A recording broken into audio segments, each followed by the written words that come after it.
السلام، اسمع يا سيدي بقية التعليمات بتاعت ابنك سمير. هو الراجل وهو سيد البيت.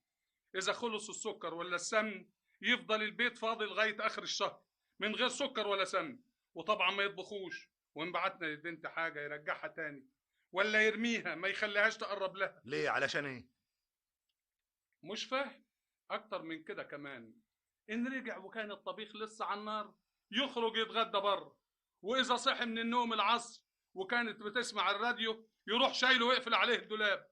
وحاجات زي دي كتير، حاجات صغيرة ما أقدرش أحكيها لك. لكن ده ما كانش كده في الاول. ما هو علشان كان قاعد معاك يا عبد السلام، ما كانش حر في بيته زي ما بتقول، إنما دلوقتي هو حر يعمل زي ما يعجبه. ازاي بس يا استاذ عبد الخالق؟ ازاي؟ أنت مش مصدقني؟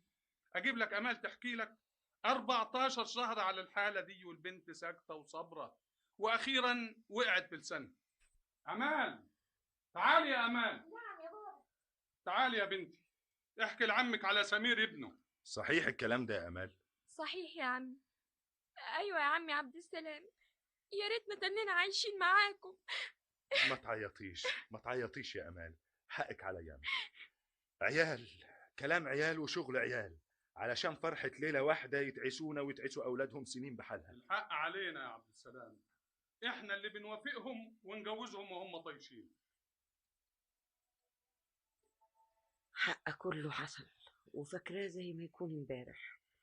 وبعدين امال سابته وراحت لاهلها، وسمير رجع البيت وجالي لوحده. اوف، حاجه تجنن، حاجه تغيظ. يا ابني يا حبيبي بس قولي ايه اللي مضايقك ومزعلك وتعبك؟ يا ماما، يا ماما، لا هي فهماني ولا انا قادره افهمها. امال يا ابني، امال ما تفهمكش ازاي؟